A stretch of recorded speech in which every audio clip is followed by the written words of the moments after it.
बिस्मिल्लाहिर्रहमानिर्रहीम। अस्सलाम वालेकुम। I'm Badr Alam Sumejo, lecturer in zoology, government college of education Sukkur.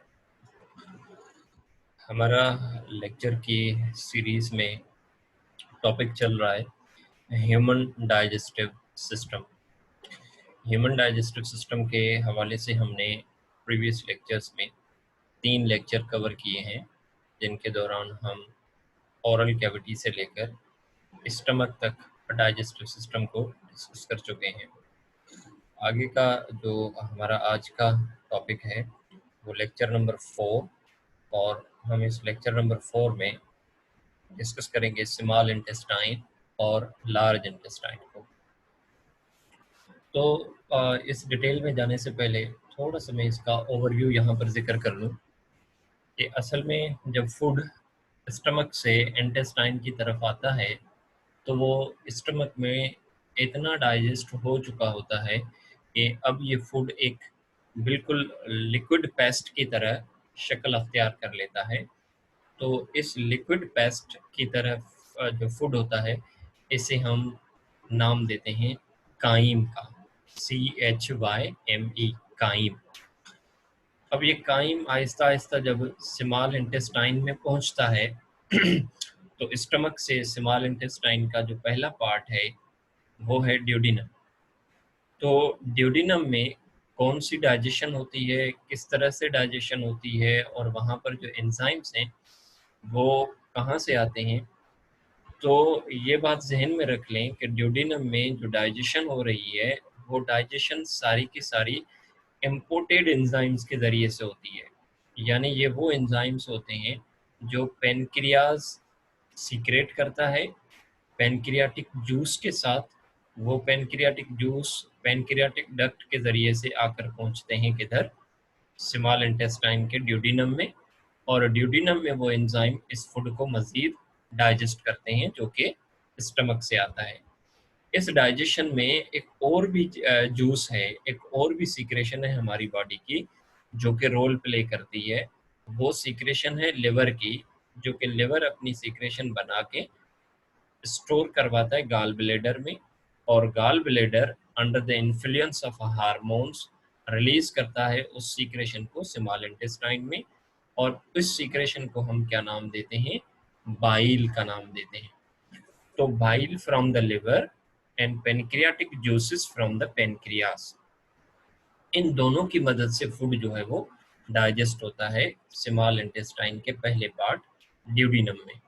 तो कौन सी डाइजेशन यहाँ पर कौन सा एंजाइम करता है, ये चीज़ हम यहाँ पर डिटेल में डिस्कस करेंगे। लास्ट लेक्चर में हमने स्मॉल इंटेस्टाइन का ओवरव्यू लिया था कि next to the stomach is small intestine. Stomach के बाद जो है वो कौन सी चीज़ होती है, स्मॉल इंटेस्टाइन होता है। About 6 meter long and 2.5 centimeter wide, it is like a coiled tube filled most of the abdominal cavity. There are 3 subparts of small intestine: duodenum, jejunum and ileum. First part है small intestine का, duodenum. अब इस duodenum की जो शुरुआत है वो कहाँ से होती है कि आफ्टर द स्टमक, जो स्टमक का पाइलोरिक इंड है, पाइलोरिक इंड जैसे ही ख़त्म हो रही है वहाँ पर ये स्टमक से अटैच होता है कौन, duodenum. It is about 30 centimetre long.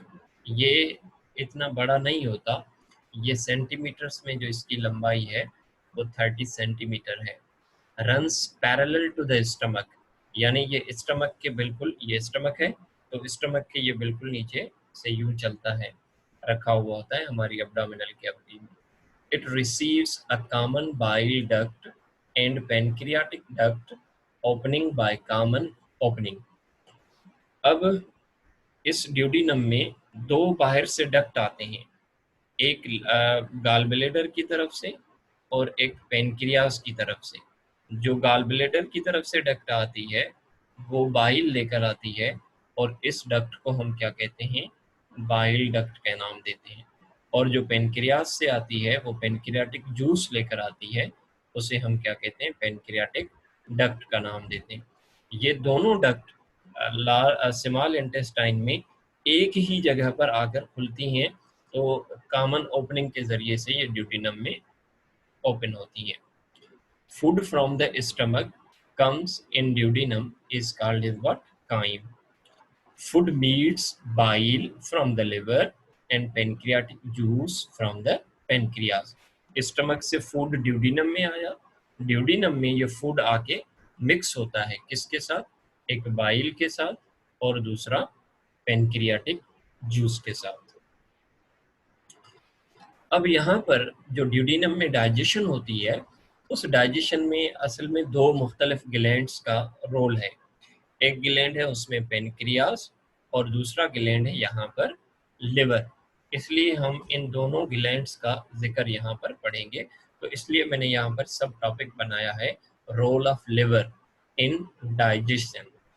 तो याद रख लें कि लिवर कोई भी एंजाइम सीक्रेट नहीं करता डाइजेशन के लिए, यानी ड्यूडिनम में जो बाइल आता है उसमें कोई एंजाइम मौजूद नहीं होता। So this point is to be noted and remembered. Liver produce bile, liver क्या प्रोड्यूस करता है? Bile, which is stored in gall bladder, जो कि गाल ब्लेडर यानी पित्ते में स्टोर होता है। Two hepatic ducts, left and right, arise from the liver, which joins to form common hepatic duct. दो डक्ट्स होती हैं जो कि लिवर से अराइज हो रही हैं। वो दो डक्ट जो हैं आपस में, ये एक लेफ्ट और ये राइट, ये दोनों डक्ट, लेट्स सपोज के these are the two ducts, this is let's suppose के right and this is left, ये दोनों आके यहाँ पर आपस में मिल रही हैं। तो मिल गई, तो मिलने के बाद ये एक ही डक्ट बन जाती है, तो इसका नाम क्या होता है? Common duct. नेक्स्ट स्लाइड में इसकी फिगर है, फिगर में ये हमें क्लियर हो जाएगी बात। अब ये कॉमन डक्ट जो है, जो कि गाल ब्लैडर की तरफ जाती है, तो अब इसका नाम होता है क्या? Cystic duct. Bile from the gall bladder, अब जब बाइल गाल ब्लेडर से ड्यूडिनम की तरफ आएगा, तो उस वक्त इस डक्ट का नाम क्या होगा? बाइल डक्ट नाम होगा। तो यूं यहाँ पर चार डक्ट्स पे नेम आ गए। लिवर से आ रही है तो हेपेटिक डक्ट, जब ये दोनों हेपेटिक डक्ट आपस में मिलकर एक हो गई तो कॉमन बाइल डक्ट। अब जब ये गाल ब्लेडर की तरफ चली गई तो साइस्टिक डक्ट। गाल ब्लेडर से जब ये ड्यूडिनम की तरफ चली जाती है तो हम इसका नाम क्या रखते हैं? नाम bile duct. Bile contains water, bile salts, bile pigments but no enzyme. Bile में ये चीज़ें तो होती हैं, वाटर होता है, बाइल साल्ट होते हैं, पिगमेंट होते हैं, पर उसमें कोई एंजाइम मौजूद नहीं होता। Bile salts like sodium bicarbonate and sodium tarocolate, ये दो प्रोमिनेंट टाइप के साल्ट होते हैं जो कि पाए जाते हैं बाइल में। उनमें जो सोडियम बाइकार्बोनेट है, इसका यहाँ पर रोल है कि ये न्यूट्रलाइज करता है फूड को, क्योंकि फूड स्टमक से आता है ड्यूडिनम में, तो उस फूड में HCl पाया जाता है। और यू नो वेरी वेल कि HCl एक स्ट्रॉन्ग एसिड है, तो उसकी एसिडिटी को न्यूट्रलाइज करने के लिए, उसको अल्कलाइन बनाने के लिए सोडियम कार्बोनेट रोल प्ले करता है। और by the addition of sodium carbonate, sodium bicarbonate, जो फूड है वो न्यूट्रलाइज हो जाता है, और जो काइम यानी जो फूड आया स्टमक से, वो क्या बन जाता है? अल्कलाइन बन जाता है। ये पॉइंट यहाँ पर ज़हन नशीन करनी है। तो ये बाइल का पहला रोल है यहाँ पर। अदर साल्ट्स, जो दूसरे साल्ट इसमें पाए जाते हैं लाइक सोडियम टारोकोलेट वगैरह, उनका काम ये होता है कि ये फेट को इमल्सिफाई करते हैं। लेट सपोज ये बड़ा फेट है, साल्ट की एडिशन की वजह से ये फेट छोटे छोटे ड्रॉपलेट्स में टूट जाता है, और इस प्रोसेस को हम क्या कहते हैं? इमल्सिफिकेशन। हर ड्रॉप के इर्द गिर्द साल्ट जमा हो जाता है, और this process is called is what? Emulsification. इस इमल्सिफिकेशन के बाद फेट डाइजेस्ट हो सकता है, विदाउट इमल्सिफिकेशन फेट डाइजेस्ट नहीं हो सकता।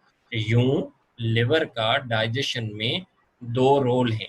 लिवर के डाइजेशन में कितने रोल हैं? 2।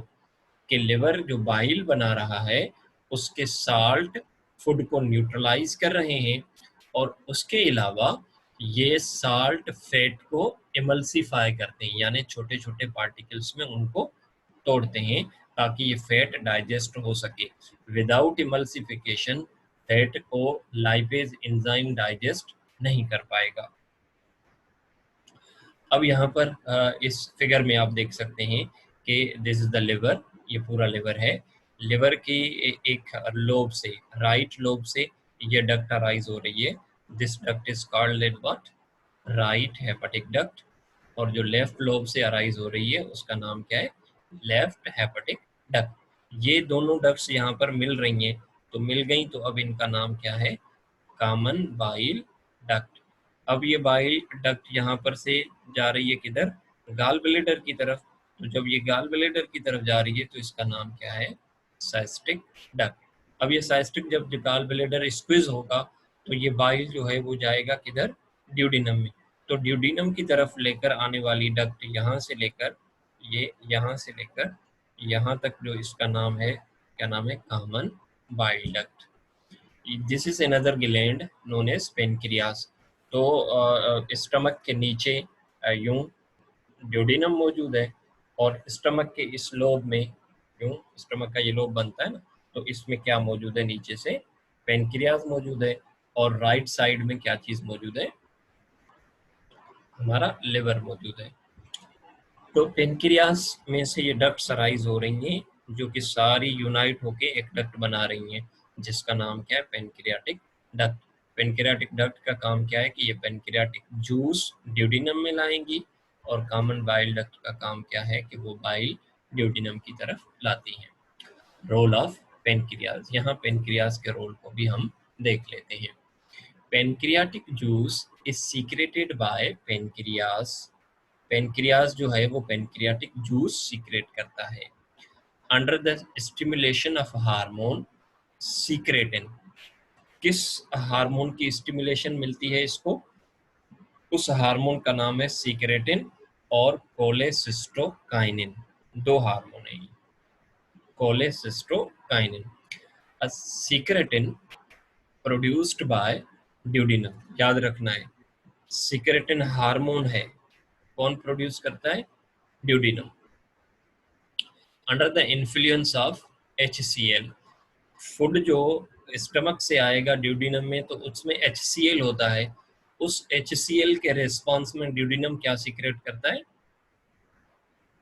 अपना सीक्रेटिन। और ये सीक्रेटिन क्या काम करता है कि हमारे ग्लैंड्स से उनकी सीक्रेशंस रिलीज करवाते हैं। Pancreatic juice are watery colourless alkaline fluid having 4 enzymes. काफ़ी और भी एंजाइम हैं, लेकिन चूंकि हम अपने कोर्स को फॉलो कर रहे हैं तो इसलिए यहाँ पर मैं भी उन 4 एंजाइम का ही जिक्र कर रहा हूँ। 4 एंजाइम्स वो कौन से हैं? Trypsin, chymotrypsin, amylase and lipase. Pancreatic enzymes, यहाँ पर जो नीचे लिखा हुआ है, this is pancreatic enzyme digest the food. Pancreatic enzyme जो है वो फूड को ड्यूडिनम में डाइजेस्ट करते हैं। अब डाइजेशन इन ड्यूडिनम मैकेनिज्म कौन सा है? Most of the digestion occur in duodenum by the enzymes found in pancreatic juice. यानी ड्यूडिनम में जो डाइजेशन हो रही है वो सारी की सारी डाइजेशन कौन करवाता है? पेनक्रियाटिक जूस में मौजूद जो एंजाइम है वो करवाते हैं। Trypsin is secreted as an inactive form as trypsinogen. Again याद रखना है कि ट्रिप्सिन चूंकि प्रोटीन को डाइजेस्ट करने वाला एंजाइम है, तो ये एक्टिव फॉर्म में अगर डाइजेस्ट होगा तो जिन सेल्स से सीक्रेट होगा उन्हें ही डाइजेस्ट कर देगा। तो इसलिए ये पहले इनएक्टिव फॉर्म में रिलीज होता है। वो इनएक्टिव फॉर्म कौन सा है? ट्रिप्सिनोजिन। अब ट्रिप्सिनोजिन को ट्रिप्सिन में कौन कन्वर्ट करता है? तो ड्यूडिनम के पास इसके लिए एक एंजाइम है, उस एंजाइम का नाम है एंटीरोकाइनेज एंजाइम। ये एंटीरोकाइनेज एंजाइम ट्रिप्सिनोजिन को ट्रिप्सिन में तब्दील करता है। अब ट्रिप्सिन क्या करती है? Trypsin digest protein into simpler peptides. Protein जो है वो डाइजेस्ट की जाती है by the action of trypsin. अब ये प्रोटीन किस में बदल जाती है? छोटे छोटे पेप्टाइड्स में। पहले ये एक कॉम्प्लेक्स पेप्टाइड थी, अब इसमें से क्या बन जाते हैं? सिंपलर पेप्टाइड्स बन जाते हैं। Another inactive एंजाइम, दूसरा एंजाइम भी पेनक्रियाटिक जूस में पाया जाता है, यानी पेनक्रियाज रिलीज करता है। वो भी कौन सा होता है? इनएक्टिव फॉर्म में होता है। उस एंजाइम का नाम है कीमोट्रिप्सिनोजिन। क्या नाम है इसका? Chymotrypsinogen, found in pancreatic juice which is activated as chymotrypsin. अब इसको भी कीमोट्रिप्सिन के फॉर्म में एक्टिव किया जाता है। कौन एक्टिव करता है इसको? ट्रिप्सिन एक्टिव करता है इसको। It digests milk protein casein into small chain of amino acid। इसका काम ये है कि अगर फूड में मिल्क मौजूद है न्यूट्रिशन में, तो उस मिल्क में प्रोटीन पाई जाती है कैसीन, जो कि ऊपर रेनिन एंजाइम ने इनसॉल्युबल से सॉल्युबल फॉर्म में तब्दील की है। जब वो ड्यूडिनम में पहुंचता है कैसीन, तो उसको कौन डाइजेस्ट करता है? कीमोट्रिप्सिन डाइजेस्ट करता है। यहाँ पर ये चीज़ फिगर के ज़रिए से भी हमने समझाने की कोशिश की है। ये रिलीज हुआ क्या? ट्रिप्सिनोजिन तब्दील होना है किसमें? ट्रिप्सिन में। इसको कौन रिलीज करेगा? एंटीरोपेप्टाइडेज। एंजाइम का वैसे नाम क्या है? एंटीरोपेप्टाइडेज। सिंपल हम दूसरे अल्फाज में इन्हें एंटीरोकाइनेज एंजाइम भी कहते हैं। फिर ट्रिप्सिन प्रोटीन को तो डाइजेस्ट करता ही करता है, एंजाइम की एक्टिवेशन में भी इसका रोल है कि कीमोट्रिप्सिनोजिन एंड अदर प्रो एंजाइम्स, उनको ये तब्दील करता है किसमें? कीमोट्रिप्सिन और अदर प्रो एंजाइम्स में।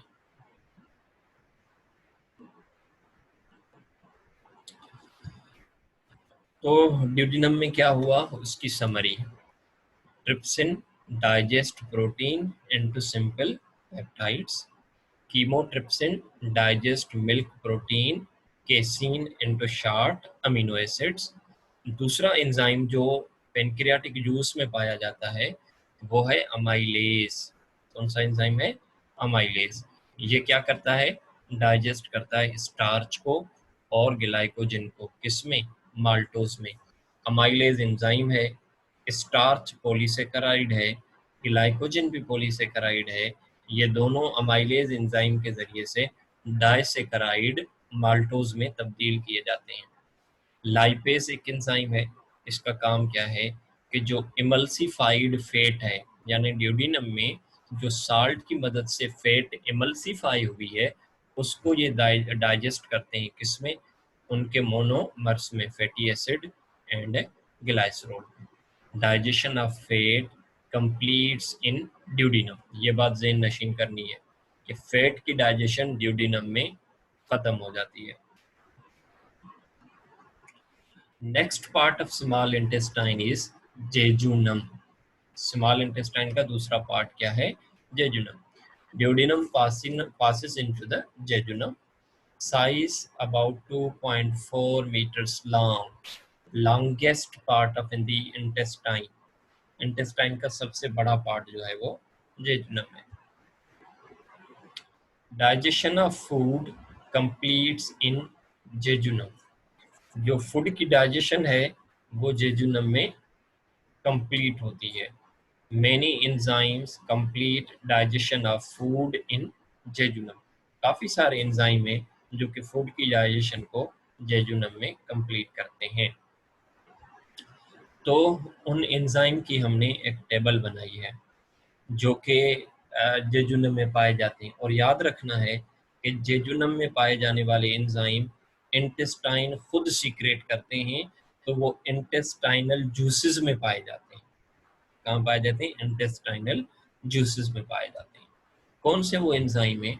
एक एंजाइम है maltase. These are the enzymes which digest carbohydrates.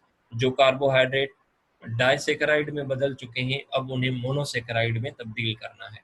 तो माल्टेज एंजाइम माल्टोज को डाइजेस्ट करता है, किसमें? उसके मोनोमर ग्लूकोज में। यानी माल्टोज जब ब्रेक होगा तो उसमें से 2 ग्लूकोज मिलेंगे।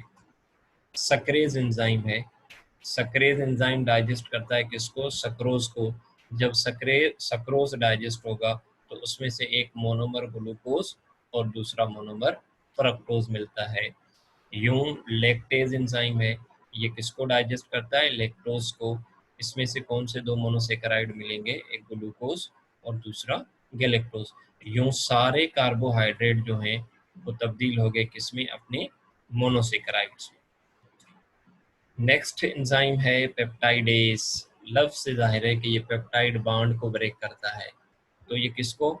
डाइपेप्टाइड्स एंड ट्राइपेप्टाइड्स, क्योंकि प्रोटीन की डाइजेशन स्टमक से शुरू हुई है, स्टमक में भी वो डाइजेस्ट हुई और ड्यूडिनम में भी डाइजेस्ट हुई। तो अब जो प्रोटीन बचती है वो या तो डाइपेप्टाइड के फॉर्म में होती है या फिर ट्राइपेप्टाइड के फॉर्म में होती है। तो उन्हें अपने मोनोमर्स में तोड़ने के लिए एंजाइम मौजूद है पेप्टाइडेज। ये क्या करता है? इन्हें तोड़ के अपने मोनोमर इनके अमाइनो एसिड में बदल देता है। Last part of small intestine is ileum. Last and the longest part, sorry, जो जेजुनम है वो सेकंड लार्जेस्ट पार्ट है, इलियम जो है वो सबसे लॉन्गेस्ट पार्ट है। Food reaches here as diluted form. यहाँ पर जो फूड है वो बिल्कुल डाइल्यूटेड फॉर्म में, बिल्कुल जैसे ना एक पतली सी पेस्ट हो, उस फॉर्म में ये आकर यहाँ पर पहुँचता है, जिसको हम क्या कहते हैं? काइल कहते हैं। स्टमक से नीचे आया तो काइम, जेजुनम से जब इलियम की तरफ आता है तो वो कंप्लीटली डाइजेस्टेड होता है और एक सॉल्यूशन की तरह जो है ना, एक इमल्शन जो है इस तरह से बन जाता है, जिसे हम क्या कहते हैं? काइल कहते हैं। Kyle is digested food in solution form. Kyle जो है वो एक डाइजेस्टेड फूड है जो कि एक सॉल्यूशन के फॉर्म में होता है। Here digestion is absorbed which has not been absorbed before. यानी वो फूड जो स्टमक में डाइजेस्ट हुआ, माउथ में डाइजेस्ट हुआ, ड्यूडिनम में डाइजेस्ट हुआ, जेजुनम में डाइजेस्ट हुआ, तो मेनली जब स्मॉल इंटेस्टाइन में फूड पहुंचता है तो वहाँ उसकी एब्जॉर्प्शन शुरू हो जाती है, और ज़्यादा से ज़्यादा जो एब्जॉर्प्शन है वो ड्यूडिनम और जेजुनम में हो जाती है। तो रिमेनिंग जो फूड है जो कि डाइजेस्ट भी हो ना हो सका और एब्जॉर्ब भी ना हो सका, जाहिर सी बात है वो आगे पास होता रहेगा। तो इलियम में जब फूड पहुंचता है तो इलियम में फूड की डाइजेशन नहीं होती, यहाँ क्या होगा? एब्जॉर्प्शन होगी। एब्जॉर्प्शन भी वो, यानी वो फूड जो ड्यूडिनम में और जेजुनम में एब्जॉर्ब ना हो सका, वो यहाँ आकर एब्जॉर्ब होता है। So, functions of the small intestine. Small intestine is the part of digestive system where digestion and absorption of digested food occur. दो चीजें यहाँ पर हुई, एक तो डाइजेशन हुई और डाइजेशन के बाद क्या होती है? फूड की एब्जॉर्प्शन होती है, जो डाइजेस्टेड फूड है उसकी एब्जॉर्प्शन होती है। अब स्मॉल इंटेस्टाइन की इनर वॉल की एक खास खुसूसियत है। Inner wall of small intestine contain circular folds with finger-like microscopic projections called villi. ये स्मॉल इंटेस्टाइन है। स्मॉल इंटेस्टाइन का एक थोड़ा सा टुकड़ा जो है वो हम यहाँ पर लेकर आते हैं। ये देखते हैं, ये बाहर की वाल, तो अंदर इसमें यूं प्रोजेक्शंस मौजूद हैं। ईच प्रोजेक्शन को हम यहाँ पर एक मैक्सिमाइज कर रहे हैं। तो देख रहे हैं ये जो फिंगर लाइक प्रोजेक्शन मौजूद है, इस पूरी फिंगर लाइक प्रोजेक्शन को हम क्या कहते हैं? विलाई। विलाई में इंटरनली क्या मौजूद है? ब्लड वेसल्स मौजूद हैं और लिम्फेटिक वेसल्स मौजूद हैं। लिम्फेटिक वेसल का यहाँ पर खास नाम है लैक्टियल्स। बाकी जो विलाई की बाहर वाली लाइन है, ये सारे एपिथेलियल सेल्स मौजूद हैं। इन एपिथेलियल सेल्स में कुछ सेल्स खास होते हैं जो कि म्यूकस सीक्रेट करते हैं, उन्हें हम म्यूकस प्रोड्यूसिंग सेल्स और गोबलेट सेल्स का नाम देते हैं। यहाँ एक और बात, हर एपिथेलियल सेल को अगर मैग्नीफाई किया जाएगा तो एपिथेलियल सेल की जो प्लाज्मा मेम्ब्रेन है उसमें फिर यूं अलग से फोल्ड मौजूद हैं। So these are the microvilli. ये क्या चीजें हैं? और माइक्रोविला। तो पहले विलाय, हर विलाय को अगर हम मैक्सिमाइज करेंगे तो उसमें क्या मौजूद है, एपिथेलियल सेल्स।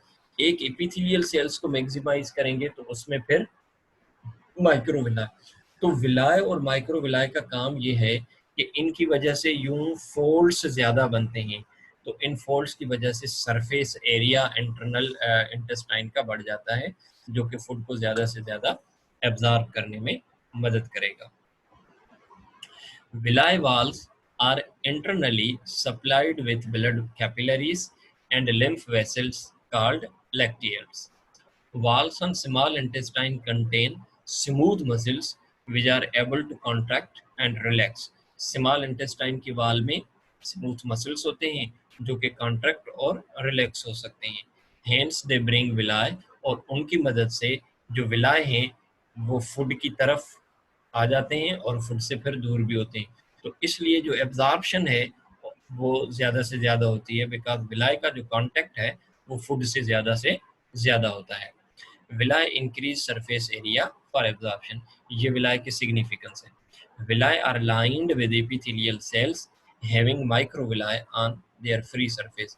विलाई के बाहर वाली जो वाल है वो एपिथेलियल सेल्स की बनी हुई होती है, और एपिथेलियल सेल्स की जो वाल है उस पर क्या मौजूद होते हैं, माइक्रोविलाई होते हैं। अब इनका काम क्या है कि स्मॉल इंटेस्टाइन में डाइजेशन को तो हमने डिस्कस किया, एब्जॉर्प्शन किस तरह से होती है। Villi increase surface area for absorption. Monosaccharide and amino acids are absorbed into the blood capillaries either by diffusion or active transport. विलाय की मदद से फूड की एब्जॉर्प्शन होती है। तो प्रोटीन के जो मोनोमर्स हैं अमाइनो एसिड, और कार्बोहाइड्रेट के जो मोनोमर्स हैं वो तो डायरेक्ट ब्लड में एब्जॉर्ब हो जाते हैं, मोस्टली अपने एक्टिव ट्रांसपोर्ट के जरिए से, और थोड़ी सी सिंपल डिफ्यूजन भी होती है। बट यहाँ पर एक चीज़ याद करनी है कि फैटी एसिड और ग्लाइसरोल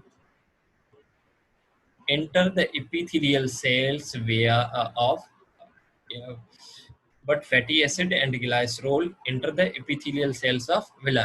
अब ये देखें कि ये जो फैटी एसिड हैं और ग्लाइसरोल हैं वो ब्लड में डायरेक्ट नहीं जाते, वो पहले जाते हैं किधर, एपिथेलियल सेल्स में, और एपिथेलियल सेल्स में आने के बाद here they are converted into simple fat, और यहाँ पर दोबारा इनसे क्या बनती है, फैट बनती है। और फैट बनने के बाद फिर ये जो है वो लेक्टियल्स की तरफ पास होते हैं, और लेक्टियल्स में शामिल होने के बाद थ्रू द लिम्फ ये आके ब्लड में ऐड होते हैं। तो इस तरह से ये मैकेनिज्म यहाँ से शुरू हुआ। देखें, लेट सपोज यहाँ मैं इंटेस्टाइन के अंदर ल्यूमेन में हूँ, तो these are the fatty acids and monoglycerides. इनके इर्द गिर्द साल्ट जमा हुआ तो ये क्या बने, इमल्शन हुई। तो ये जो ग्रेन्यूल्स बने इन्हें हम कहते हैं माइसेल्स। क्या, माइसेल्स। So these micelles are taken up by epithelial cells where they are modified into the simple fat। अब जब ये रिलीज होंगे तो कौन एब्जॉर्ब करेगा इन्हें, लेक्टियल्स। लेक्टियल्स में आने के बाद जब ये लेक्टियल्स वाली जो फ्लूइड यानी लिम्फ है ब्लड में ऐड होगी तो इस तरह से इनडायरेक्टली ब्लड में ये फैट आ जाती है। सो सबसे पहले fatty acid and monoglycerides are emulsified by salt into the micelles। छोटे छोटे ग्रेन्यूल्स बनते हैं, इन्हें माइसेल्स कहते हैं। Fatty acid enter the epithelial cells and link to form triglyceride. Epithelial cells में आने के बाद दोबारा इनसे क्या बनती है, सिंपल फैट बनती है जिसे हम ट्राइग्लाइसराइड कहते हैं। Triglyceride combined with protein inside the Golgi body to form chylomicrons. जब ये प्रोटीन के साथ मिलते हैं अपने फैट, तो इनसे एक कंपाउंड बनता है जिसका नाम है chylomicron. So chylomicron enter the lacteals and transported away from the intestine, और यूं इंटेस्टाइन से ये फैट जो है वो ट्रांसपोर्ट की जाती है through the lymphatic system. What happens to the absorbed food, जब फूड एब्जॉर्ब हो गया तो उसके बाद उसके साथ क्या होता है, absorbed food is brought to the liver, वो लिवर की तरफ लाया जाता है, किसकी मदद से, ब्लड वेसल की मदद से। Blood capillaries converge to form hepatic portal vein. जो इंटेस्टाइन की ब्लड वेसल्स हैं जिन्होंने फूड को एब्जॉर्ब किया वो सारी मिलके वेन बनाती हैं, उस वेन का नाम है hepatic portal vein, where food is stored. और लिवर में जो फूड है वो आके या तो स्टोर होगा और डिस्ट्रीब्यूट होगा to the all cells of the body through blood. ये थोड़ा सा डायग्रामेटिकली इसको हम देख रहे हैं। So this whole is what, intestine. Intestine से ये सारी ब्लड वेसल्स जो हैं वो निकल रही हैं एक नेटवर्क की फॉर्म में, वो कन्वर्ज होके एक ब्लड वेसल बनाती हैं। उस ब्लड वेसल का नाम क्या है, हेपेटिक पोर्टल वेन। ये हेपेटिक पोर्टल वेन पूरे डाइजेस्टेड फूड को लेकर आती है किधर, लिवर की तरफ। What about the large intestine, अब फूड एब्जॉर्ब भी हो गया, डाइजेस्ट भी हो गया। कुछ फूड ऐसा है जो कि ना एब्जॉर्ब हो सका है ना डाइजेस्ट हो सका है, that is passed to the large intestine. वो पास हो जाता है किधर, लार्ज इंटेस्टाइन की तरफ। तो लार्ज इंटेस्टाइन की तरफ जब फूड आ गया तो लार्ज इंटेस्टाइन और स्मॉल इंटेस्टाइन का आपस में कनेक्शन है, यानी स्मॉल इंटेस्टाइन जैसे ही एंड होगा तो वहां से लार्ज इंटेस्टाइन शुरू हो जाता है। So small intestine opens into the large intestine. It is about 1.5 meters long and about 6.5 centimeter in diameter.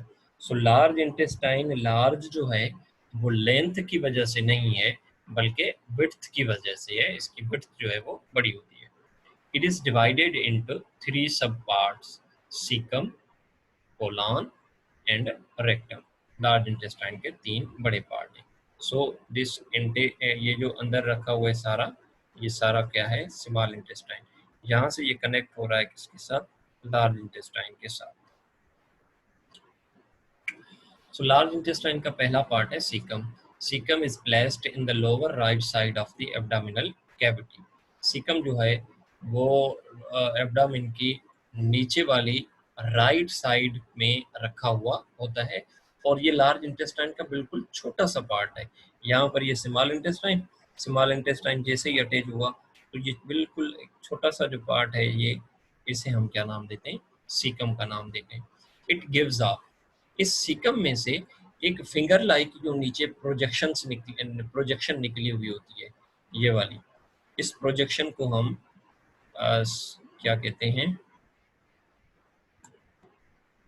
ये वाली जो प्रोजेक्शन है इधर, इस प्रोजेक्शन को हम इसको अपेंडिक्स का नाम देते हैं। दिस वन, ये नजर आ रही होगी आपको, ये फिंगर लाइक प्रोजेक्शन, इसे हम क्या कहते हैं, अपेंडिक्स।